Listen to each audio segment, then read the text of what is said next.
from basically that first spark at 16 all the way to now I'm going to be 37 soon, just obsessing about how do wealthy people get wealthy? How do they stay wealthy once they are wealthy? And what are the timeless principles that can be imparted so that people can generate, grow, and give their wealth based on their core values? Move over, baby boomers. It's time for Gen XYZ. It's time to stop waiting on the world to change. It's time to be the change. It's time to stop thinking about how your life can be better. It's time to start taking action, massive action to improve your life. Join Zach Winter and Markadair Rios every week as we learn how others had the grit, determination, and conviction to 10x their lives, and as we explore ways that can help you 10x your life. Hello, everyone, and welcome to another edition of the 10x for Gen XYZ podcast. I'm Markadair Rios. And I'm Zach Winter. And today we're speaking with Brad Hart. And Brad is a former hedge fund manager, entrepreneur coach, and he's the author of two books. One's called The 8-Minute Money Manager, and the other one is The 8-Minute Mastermind. And through his company, Make More Marbles, Brad helps entrepreneurs and business owners scale their businesses by figuring out what type of entrepreneur they are and how they can bring elegant solutions to their clients, their partners, and their customers. Hey, Brad, welcome to the show.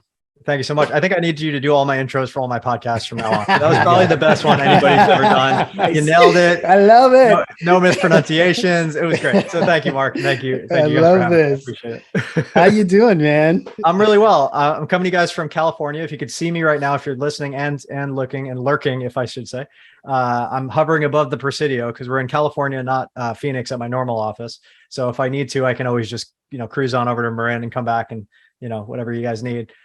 So yeah, I'm just really excited to be on the show. I'm excited to serve. I hope if you're listening, you're doing so safely. And, I just want to let you know, I'm here for you, whatever you need. So cool. Let's rock. Cool. I got to tell you, so this picture right here above the Presidio, if I'm thinking of it correctly, let me see here. Actually, we're on the other side, right? Because I believe me and my wife actually took a picture right here 20 years ago, overlooking on this spot here. Yeah. And we just saw the picture the other day. And of course we look like chipmunks. We're about 20 pounds lighter, and it was like our first road trip together, which was very interesting. It's like, driving down the coast for 8 hours was a lot of fun. So yeah, Brad, you know what? I'm so happy that we have a chance to kind of jump on with you. You're doing a lot of stuff. I'd love to just let's go ahead and start with your company, We Make Marbles, and maybe talk to us a little bit about how you kind of came to that company, and some of the reasons surrounding, why you're really kind of interested in helping entrepreneurs out and and all that stuff. Well, I know it's been said a million other times, but I'll say it again just for good measure. Is like entrepreneurs are the real change makers. They're really actually solving problems in the world.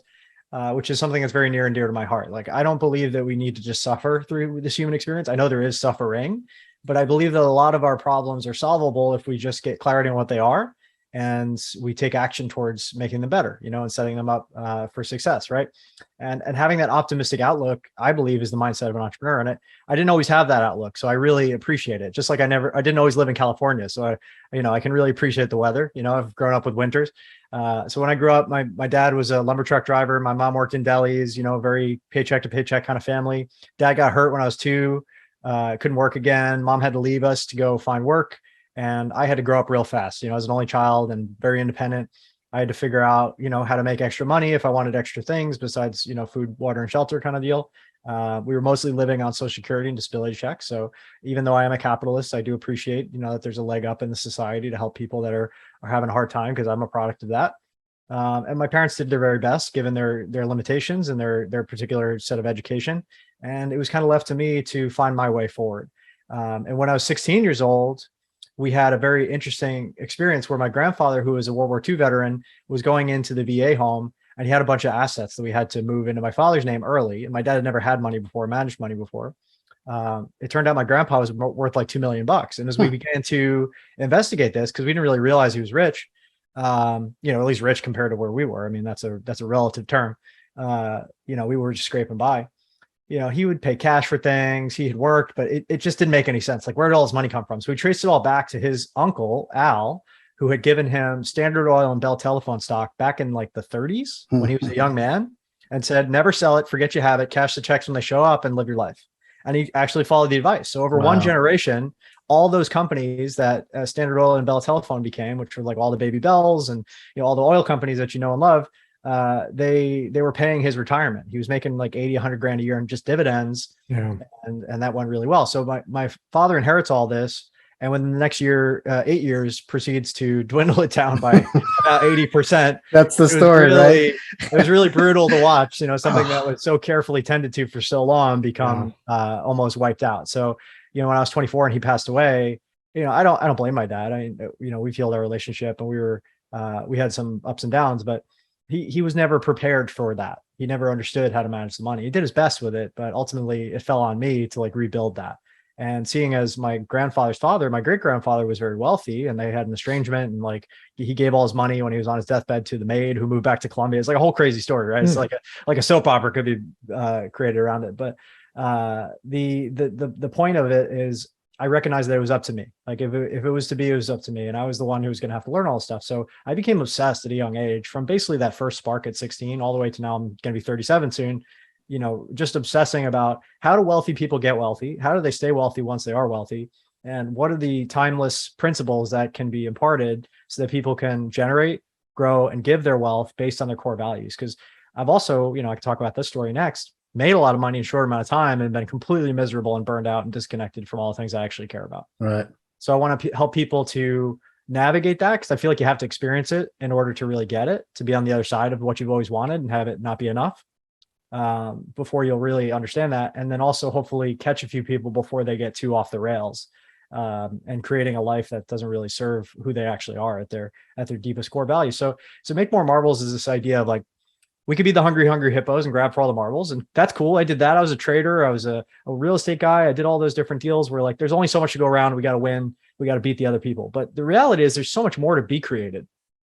There's so much more abundance that comes from solving problems that have never even been considered before, that I'm a big fan of. Let's make more marbles. Let's work together to really collaborate in this capitalist game that we play. I understand that there's a give and take. I understand that there's competition and there's benefits to that. But if we put collaboration aside and we don't do that, then we're kind of leaving most of the upside on the table, is my opinion. We're only going to win so much when we compete. And I'm a big fan of competition, but I think if we're not paying attention, we're going to throw the baby out with the bathwater. So it's a nuance, just like anything in life, right? There's a balance, there's two extremes, and we have to find the mean that works for us. Like that abundant line, for example, is the line between being a miser on one end and being a martyr on the other end. And I try to help people navigate that abundant line effectively within the constraints of their time, attention, money, etc. What I love about that, just real quick, is that, the way you're approaching it is you're realizing that abundance, there's an inflation factor to abundance, whereas we're all kind of involved in this scarcity kind of, and it's resources, right? We're so used to saying, okay, there's finite resources and we got to kind of figure out how to do it. But I love, adding that exponential onto abundance, because it's true. And if you really think about it, even going to quantum physics in the universe, it's growing all the time. That's right. And, part of all of that, in my opinion, is intent. Whatever you believe about a higher power or whatever, it's growing, and that's abundance to me. And one of my principles is, when in doubt, zoom out. And that's helpful when you're looking at the stock market. It's helpful when you're looking at the crypto market, but it's also helpful just from the abundance standpoint of like, hey, we're looking at one little blue marble here. We haven't even tapped into what's out there in the universe at all. There's asteroids floating around that could literally crater the market for all precious metals forever if we just brought one over here. That's awesome. It's pretty crazy to think about. So, as time goes on, capitalism is the best system we've had ever, and it's great. But so is feudalism at one time, and mercantilism, and the early days of the stock market. Like all those systems have come and gone, and what will supplant capitalism, I don't know what that is, but I know that there's something better coming. And it might be a hybrid. It might be a hybrid of like, yeah, okay, cool. We have these game theory components and this capitalist, live or die, win at all costs mentality. But there's also a double-edged sword to that. And if we bring in the cooperative element, I think we can maybe evolve into the next phase of human evolution, whatever that looks like. So how do you work with, as a consultant, how are you working with these people that are running companies in helping them shift from that mindset of a zero-sum game to a 1 + 1 = 3, And are you bringing in different groups of companies to collaborate together to try to facilitate and cultivate that mindset? I hardly ever attack it head on. And this is something that I learned from a friend and mentor of mine. He's my age, but I have learned a lot from him. His name is Mike Sherbakoff. He runs the Greatness Foundation. And what Mike will never do is tell you how great he is, or all the houses he's built, or all the schools he's built, or how he's a Marine, or how, he's built this veteran fund that serves veterans and helps them fund their companies. Like, he's done all this incredible, amazing shit. And he'll just invite you on a house build. He'll just say, come on, we're going to build a house this weekend. Come on down with us for 3 days. And on Friday, you show up and there's a foundation laid, a pile of wood. And on Sunday, we're dedicating a house for two houses for two families that didn't have a house before. They're living in tarps and sticks and on mud and dirt and heat and cold. And their kids are sick because they're breathing all kinds of crap and they're barely subsisting. Now they have a home and a real shot at like upward mobility. So he doesn't tell you, he just shows you. So I kind of do the same thing with masterminds. I'm just like, well, come to a mastermind, join it, check it out. Like, I do free ones and I do paid ones. And regardless of wherever you're at, I want you to have that experience of like, I come into a group that's non-judgmental, that asks a lot of questions, it's curious, that wants to get to the clarity piece. Because that clarity piece, if you can really define a problem, then it's already half solved. And to do that collaboratively and nobody's like keeping score is a transformational experience. Like, I always kind of joke that I want to create a religion called the Church of Clarity. That's like the only Western religion that actually adds value. Like, I really want to like go and figure that out. And I'm not being disparaging to other religions, but like, at the end of the day, like, a lot of what we do as a society and what we've done for a long time is complain and then do nothing to change it. Yeah.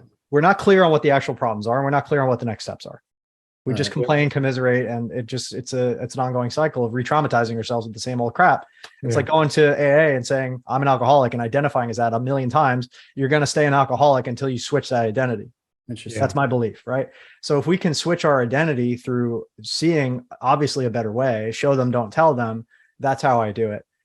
If I need to be blunt, I can be blunt too, but not everybody will receive that. Most people will dig their heels in if I do that. So, and when you say show them, don't tell them, are you having them engage in various kind of group activities to show them how they can collaborate and work together and, for example, build a house so that they have an end product that they all built together? Yeah, great question. So like, I have one client, for example, Stacy, who, when she came to the masterminds for the first time, she was crying every time she talked about her business. Like, she'd start talking about her business and then she would break down into tears every single time for like a couple of weeks, until we finally got her like a little bit of momentum and got out of her victim mentality and state and story and all that stuff, and just started like moving towards it. Eventually ended up selling that company for a big exit, turning it around, had a great experience. And now she's doing what she loves.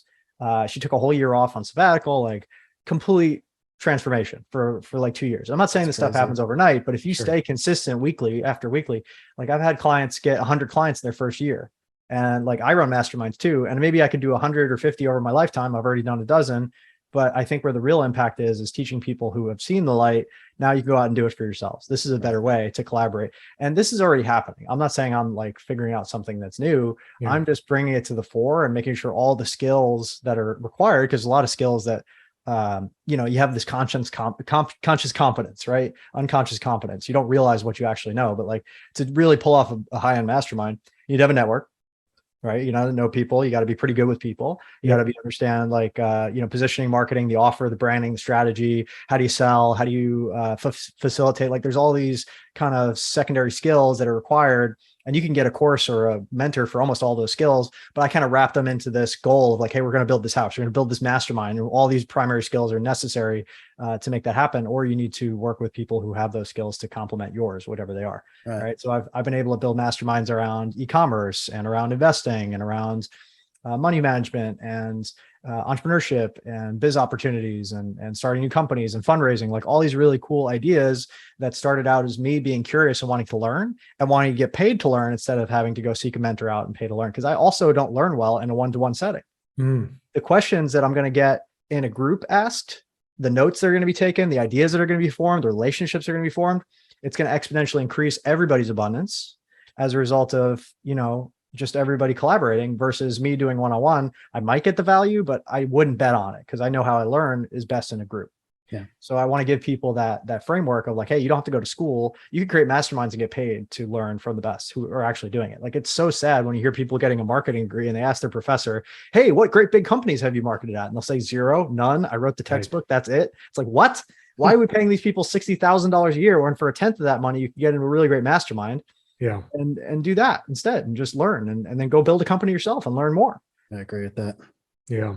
I agree with Yeah. that. The cost of education and what you get out of it just continues to shock me. And it's just screaming for a need to be just totally revamped. You know, What every other year tuition goes up. Yeah. What other debt can you not get rid of in America? Right. Exactly. I just had my friend tell me about his $2.2 million bankruptcy story, where basically he went into a very, not even a courthouse, like a little kind of a annex. The judge sat him down and says, okay, don't do that again. And you're in timeout for 7 years. Like he thought he's going to jail. He's going to have his thumbs cut off. He's like, $2.2 million. He's like, what? That's America. And also America is, if you go to get student loans, you have to pay them off and you will never, ever be out from under those. And I don't care if you're 70 years old, you still got to pay them off. Absolutely. What? And there's no guarantee on the other end of that. And I think it's those student loans that are at the base of why it's so expensive to go to college and university. Just the universities and the colleges, they don't care if your student loans are going to strap you down. They don't have to deal with it. They just get the money and it's on you to pay off your student debt for the rest of your life. Another perspective from the real estate side is we had some student housing properties and we had some older properties, but we couldn't compete with some of the newer stuff because it lends the student loans, I believe, lend themselves to the the shiny object syndrome that the kids have, where they show up and then like the brand new building just went up and it's got the pool top, the rooftop pool and the Starbucks. They didn't have to earn that money. They can just borrow it. They want to live there. Yeah, that's future Brad's problem. He'll deal with that. Exactly. Right. And the I want to live large now, right? Yeah. And these students were never educated about finance. You don't learn about finance in high school or even college. And colleges are adept, like universities are adept at like tapping all those influence buttons. Like you read Cialdini's work, it's like it's social status, it's sexual drive, right? I want to be in the sexy dorm so I can have the sexy friends, right? I want to party, I want to have a good time, I want to have a good job and have high status in society. Like what about that isn't completely designed to enrapture a student at a young age, get them to spend as much money as possible that they don't have, and then be in debt for the rest of their life, knowing that, at the end of the day, those universities have that money and now it's going mostly tax advantage into endowments, which become billions of dollars. Like what the hell does a university need with $25 billion? But here we are, right? Right. So, you brought something up that I really just kind of love and made me realize too that, as an entrepreneur, what I found is there's an incredible amount of kind of self-discovery without getting too loopy on you guys. Because obviously we're doing it to make money, but when you're kind of in the trenches doing everything yourself, you learn a lot about yourself, right?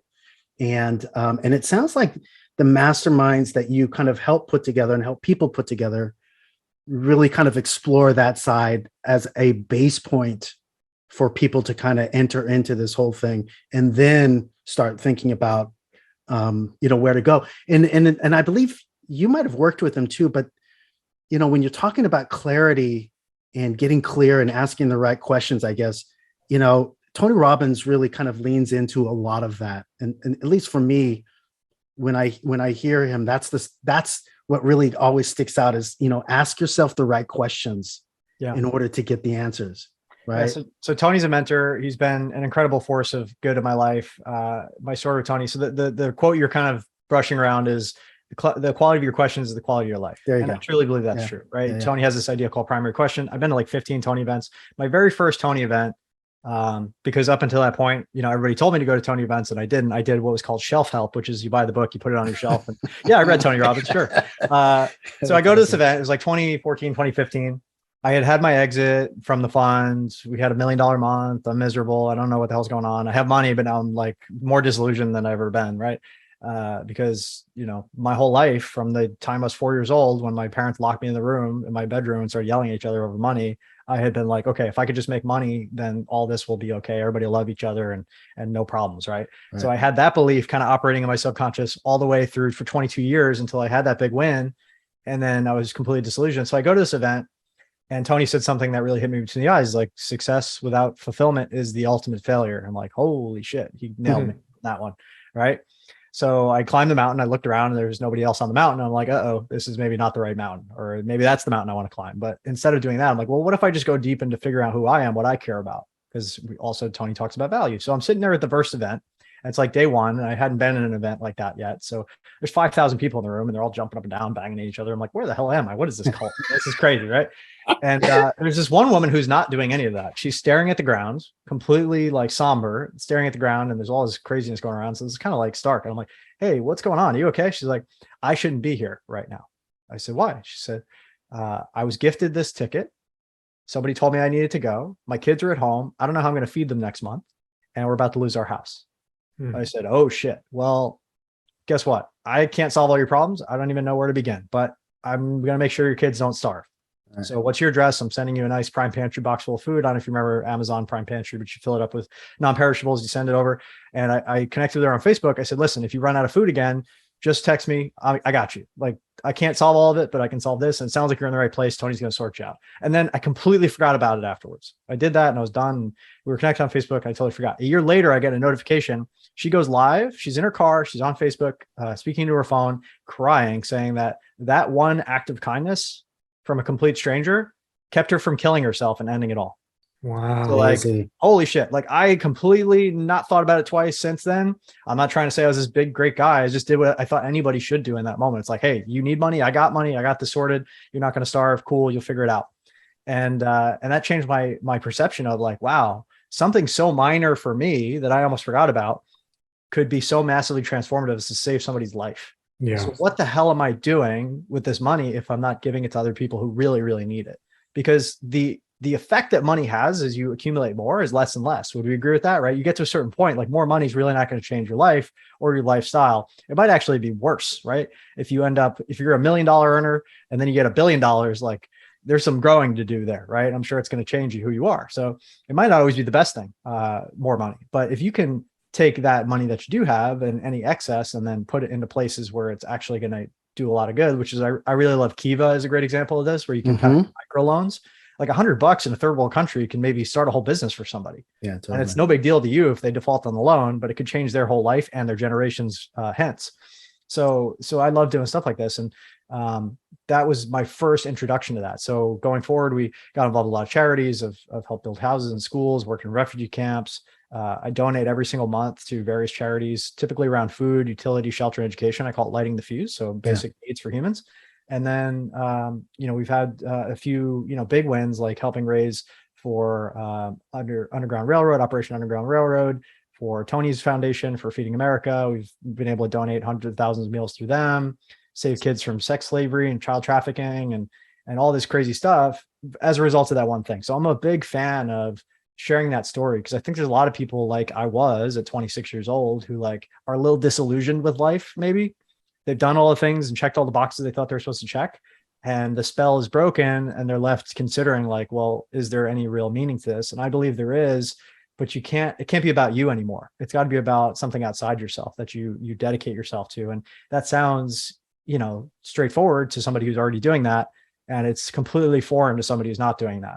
So I say, just try it, right? Get involved with an organization where all you do is give time and energy and money, and see how that changes your life. And I think it could really benefit anybody. But it's very cool. Okay, so going forward a little bit longer. So, 15 events with Tony, became a top affiliate, got selected as a speaker for KBB and, the mastermind.com brands. Got to go and like hang out with Tony and get coached by him personally. In Florida, it was supposed to be Fiji, but COVID was what it was. He made an offhand comment one day where he's like, hey man, if I'm making $1 million a month, that's what I give away in charity. Like, that's a problem for me. I got to be making $10-20 million a month just to get to where I need to be to keep all these different things happening. He's got 50 plus companies, right? So immediately I go into comparison mode. I'm like, holy shit, he's giving away $1 million a month. I'm never going to get there. Right. And I'm like 35 at the time and he's 60. And I'm like, okay, hold on. Zoom out. Right. Hold on. Ask a better question. So Tony's at 60 and he's giving away $1 million a month. What would I need to give away now? And how much would I need to increase it by? So, it's not magic, it's math. Like, what's the mathematical formula to get me from here to there in 25 years? So I worked back to math. I'm like, well, I can easily give away 1,000 a month now based on my current means. What if I just increase that with inflation by 37% a year? to get to 2.6 million a month, which is the equivalent of $1 million today by the time I'm 60. And that's what I've been doing. So now we're 2 years in, I'm giving away 1,370, now 1,800 after my next birthday, and just on and on we go. And by the time I get to age 60, I'll be giving away 2.6 million a month. Nice, and that's man. important to me because at the end of the day, it's not what I have. That's not how greatness is defined. Greatness is defined by what you can give. Right. That's an interesting thing. And I mean, I haven't really dove too deep on this, but I was just thinking about Mackenzie Bezos, right? Where she really kind of had one of those cash out moments, you know, she had the cash out moment. Let's really be real about it. And not, you know, she didn't just set out to just give her stuff away, but it, like, the way she talks about it, she's like, it doesn't make sense to just give your money away. You have to make an impact, you know, you have to make some sort of impact. And really, I guess when you're giving away billions of dollars, you have to be strategic about it. Yeah. In a lot of ways. You can do more harm than good. Sure. Think about all the aid we give to foreign countries that ends up in the hands of warlords. Yeah. And actually, exactly. it makes it worse for the people that we wanted to help in the first place. There's always a reaction with any action. There's always a consequence to any action. Right. So you really have to deeply consider those. And I think starting from small, you know, giving and seeing how it goes and then ramping up over time makes a lot of sense. I also don't believe in reinventing the wheel. If there's an organization that's already got a proven track record of success with a particular initiative, why not just bring more money and people to that initiative versus trying to start it out from scratch? There's a lot of logistical hurdles, and different countries have different laws and different cultures and mores and languages. It's really difficult. So like, we don't just say, hey, we're going to go build a house. We find the organization that's already got the list of people that they're building houses for, and we just help them speed it up. Yeah, that's cool. Very cool.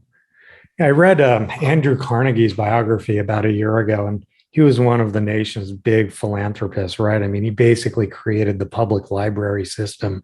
But later on in his life, when he sold his businesses, he decided to dedicate his life towards philanthropy and giving. And it ended up being a huge challenge for him to decide where to give his money. And he came across a lot of these problems that you're talking about, Mark, where, you know, are you investing, are you giving to the right thing, to the right entity? Is it the right thing to be doing? It's a business in itself, right? When you really think about it, you're giving away billions.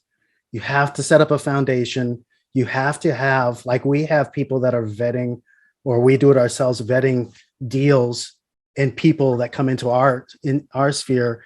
Imagine, you know, family offices do the same thing, but imagine, you know, you got to set up a foundation, have a team of people looking at and doing due diligence and, you know, KYC or whatever you call it on all of this stuff to make sure that, like you said, Brad, that somebody didn't just set up something, an elaborate thing to scam that money. Right. Yeah. So that's where I think crypto and blockchain is another one of my geeky hobbies, right? I love this stuff. I think that starts to become a potential use case for crypto, right?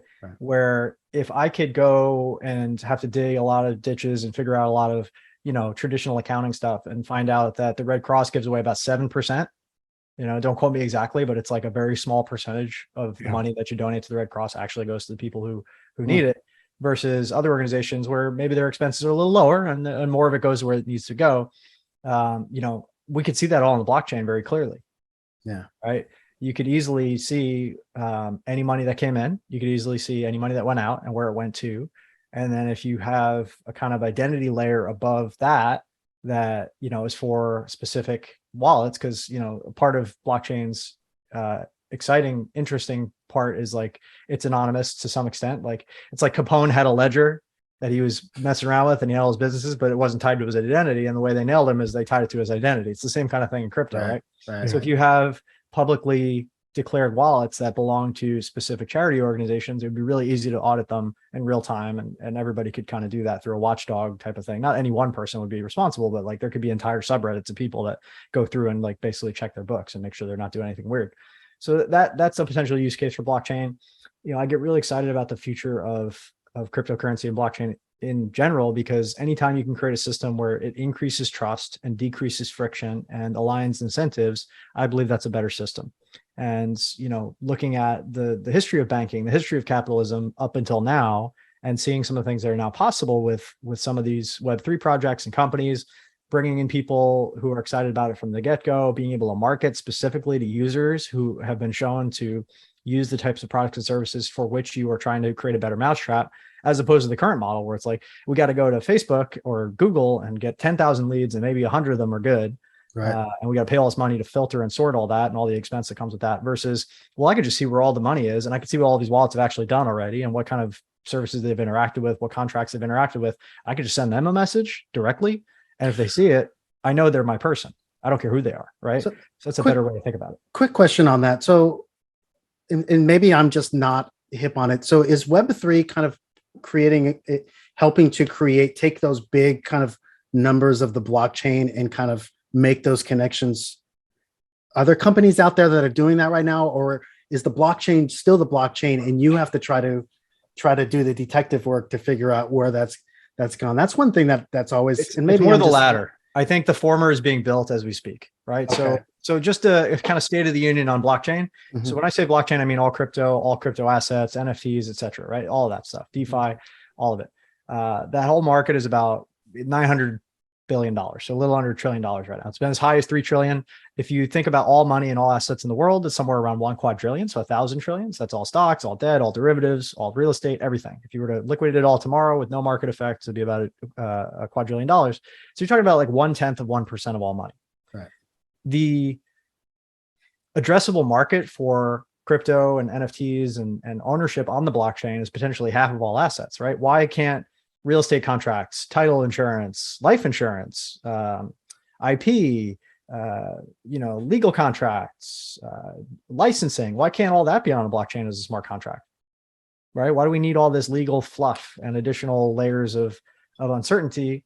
Because people enforce things that can easily be enforced by an immutable ledger that you put in one input, another input comes out, and it's kind of non-fungible in a way. It's pretty nice, So I start thinking about the use cases, and they're potentially massive. Will it all happen in a nice, sexy, up to the right straight line? Of course not. It's going to be a lot of pain between now and then. And we're still in 1998 if we compare to the internet for number of users. So in 1998, did we know that Amazon was going to take over the world? Hell no. It was only a 4-year-old company. It was barely selling books online, right?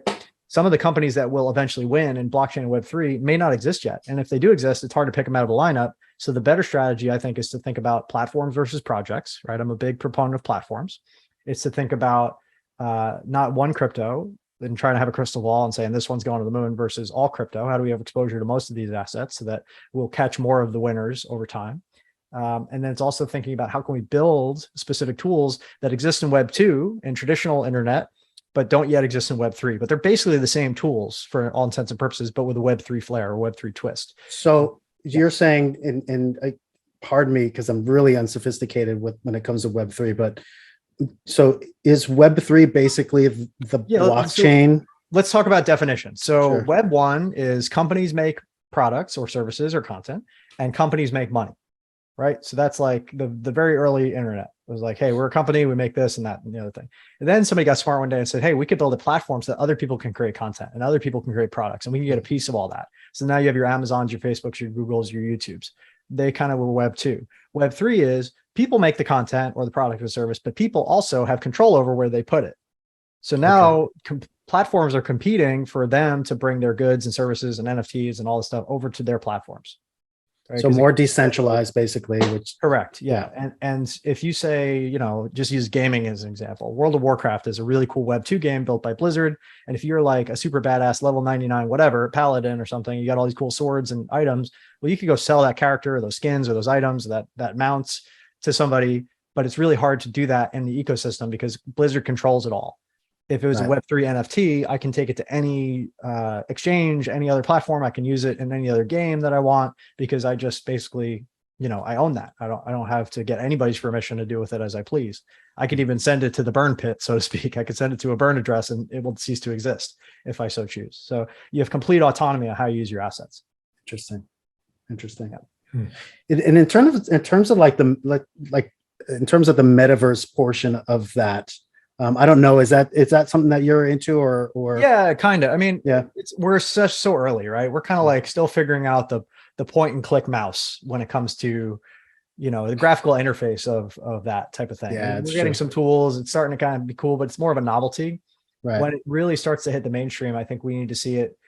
We need to really see it solve some business use cases and also some entertainment use cases that are more beneficial than what we're currently using. Like Netflix and chill on the smart TV is a lot cooler than sticking on your VR headset to sit with your girlfriend and watch a movie. Totally. You know, like going to the movie theater still has utility. Like I'm not saying any of those things will go away, but in order for that to compete, for VR, AR, or any of those other things to compete, or the metaverse or whatever, you really need to have it be like noticeably and demonstrably better for the average person.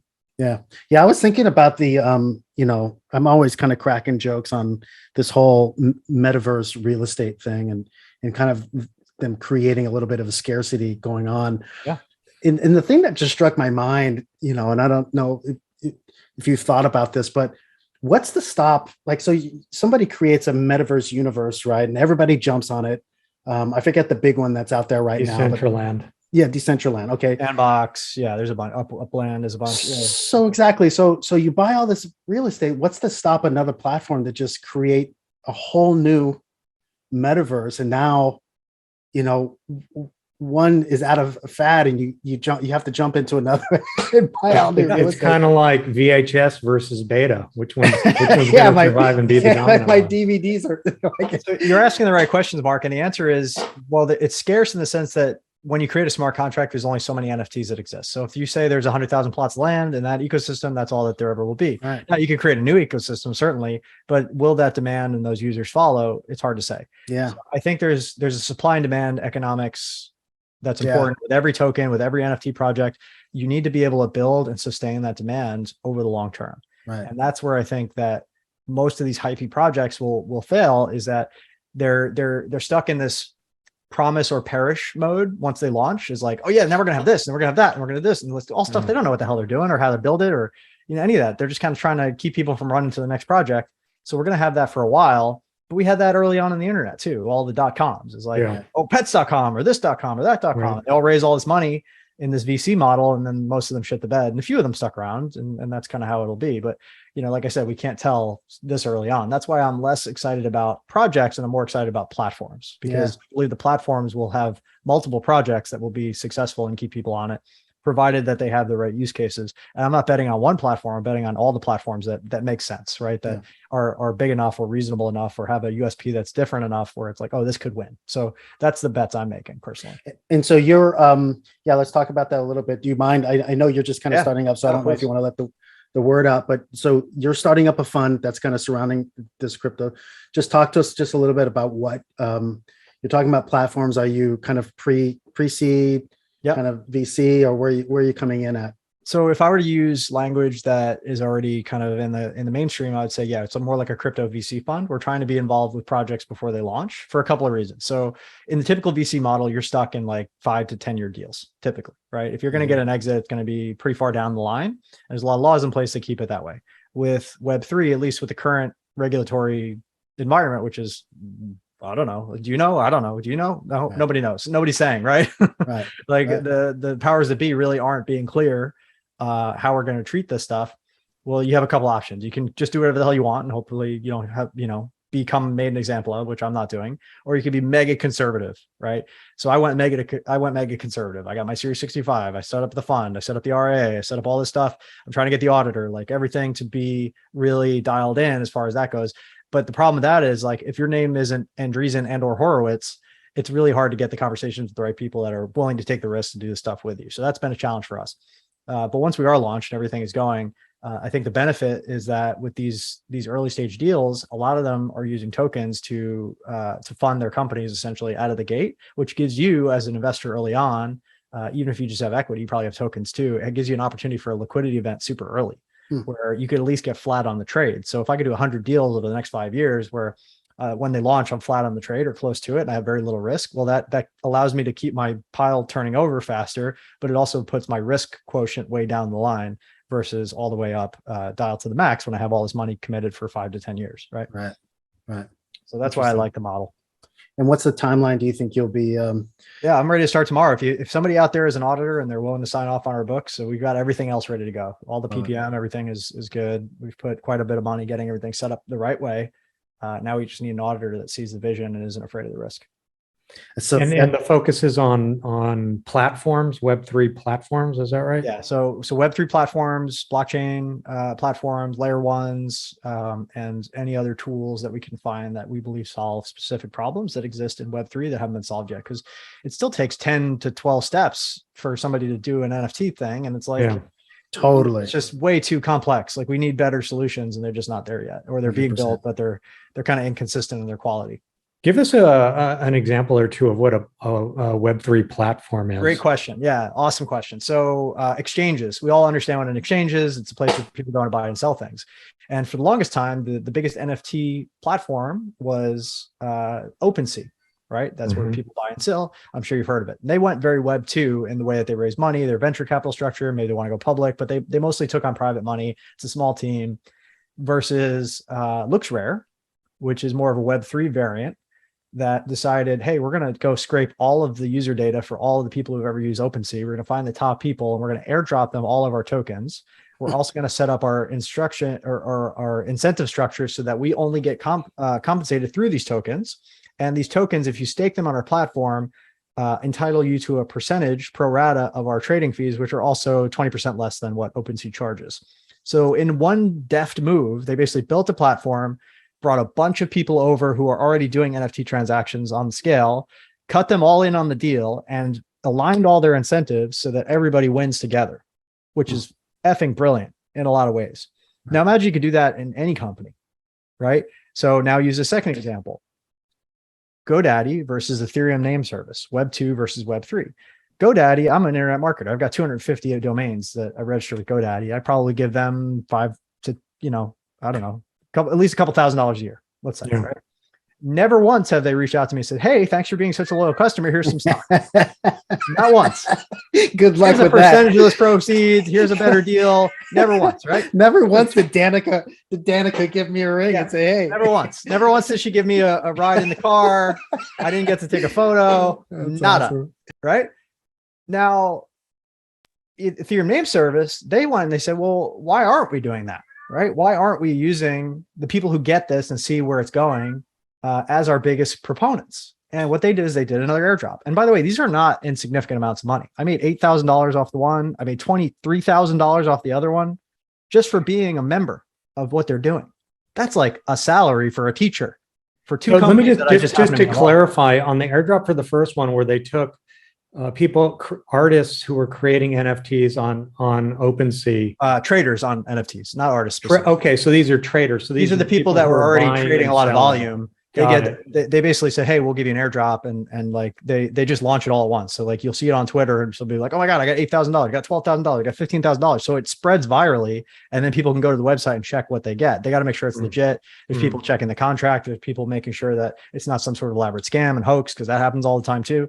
But if it's legit, it can be very, very, very cool. And then that gives you voting rights and proxy rights as well. So if you have tokens that they give you the airdrop, you can either sell them or keep them and then vote on the DAO, so to speak, this decentralized autonomous organization, and the different proposals that come up. So you have direct democracy as well in the future of these companies. And where's the money coming from that they give to these traders? So it's a token that they made up. The value is determined by what are people selling it for and what's the market for it. I see. So now you have new money flooding into this new thing, because even people that weren't involved and didn't have a stake in it and weren't buying the product beforehand now see this opportunity to trade this and make a market. So they're going to rush in with money. And you have people who just got a bunch of these tokens. They have a market. They want to maybe sell some of them. Then you have people that are like kind of on the sidelines, like, well, what the hell's going on? And they understand that there's movement happening, and there's always sharks that come and chum on that. Then you have bots that are just watching for every single smart contract to be deployed and buying up as much liquidity as they can just to see if something happens. And if 1 out of 100 hits, they make money. So there's all these different forces at play in this completely decentralized system that anybody can see the data in real time. That just like it becomes this incredible feeder and like whirlwind of activity. Interesting. That's really interesting, man. So where was I? So yeah, so ENS, they looked at me and they said, hey, you have 2 domains. They're booked out for 15 years. You paid this much in gas. Here's, I think they give you $23,000 worth of tokens. Wow. GoDaddy has never once had that foresight. And now I'm going to tell everybody in the world that story. which is brilliant marketing. You can't pay for that kind of marketing. Right. And, I can't say that the company's going to win. I don't know, right? I don't have a crystal ball, but I think companies that think about this stuff from the beginning and how do we bring in the most vocal, the most influential, the richest and most active members of our community and give them stake in what we're doing. I think that's a recipe for winning. And I think I would go even further to say that if Fortune 500 companies don't get their act together, we're going to eat the Fortune 500 with Web3 type incentives, because you'd have tens of thousands of people working on a DAO all around the world without any formal leadership structure that has to trickle down and steer this big ship. Like you can eat a lot of things real quick if you're not careful. Yeah, it's coming. I mean, I'm really behind the curve on a lot of this stuff, but the more I kind of think about that, you just can't. It's coming. How can a company with all of its, like, have you ever done a deal with a corporate entity? It's a painful, slow process. No, never. And like, when you think about how fast Web3 and DAOs can move, it's lightning fast and it's 24/7. It's all over the world and there's no limit. Right. So I think it's only a matter of time, before we see like DAOs starting to eat the Fortune 500 and change industries. Is it pretty easy to kind of set up a DAO? I mean, or easy, like, again, you got to decide what end of the spectrum you are legally, right? Am I going to be super conservative, or am I going to say, devil may care and hope it works out? The jurisdictional issue is really a problem, right? That's where I was kind of leaning into, right? Yeah. So it depends who you ask. And I'm on the conservative side. So I'd say, yes, it's challenging to do it right. But there is no right way because it's a new thing that has not existed before. There are no specific laws and you're trying to like stick a round peg into a square hole. Otherwise, you're trying to figure out, sometimes it fits, sometimes it doesn't, but it's certainly not snug with the laws that exist already. Interesting, man. This has been fantastic. We're kind of butting up against our time. So, just tell everybody if they're listening, how they can get in touch with you, how they can kind of maybe join one of your masterminds or learn from you on how to create masterminds. Yeah. So, I think the best place to start is with my books. If you're interested in masterminds, I would check out the 8-Minute Mastermind. It's a bestseller. We have a free plus shipping offer. So you pay, I think, $6 for shipping worldwide. And you can go and check that out at 8minutemastermind.com. Then I have a book on learning to manage your own money called the 8-Minute Money Manager. And that's at 8minutemoneymanager.com. Funny enough, right? And then finally, if you want to talk about Web3 and geek out on that stuff, we have like 30 hours of free videos, about 2,000 members in our free Facebook group. And that's at nftcryptocommunity.com. Cool. Fantastic. Yeah, man, this has been great, Brad. I'm glad that we caught up with each other and got you on. And yeah, we'll talk soon. Thank you, everybody. And thank you for listening. And I hope that you've gotten something valuable out of this conversation. Stay blessed. Thanks, Brad. 10X for Gen XYZ is hosted by Zach Winter and Markader Rios, co-founders of Prosperity CRE, a commercial real estate investment firm committed to providing its investors with ongoing cash flow and building long-term wealth. If you like the podcast, please give us a positive rating and subscribe to be notified about future content. Also, if you'd like to learn more about our approach to real estate investing, you can download a free copy of our real estate investment book, Investing for Cash Flow and Long-Term Wealth, by clicking the link in the show notes below. Thank you and stay tuned for our upcoming episodes.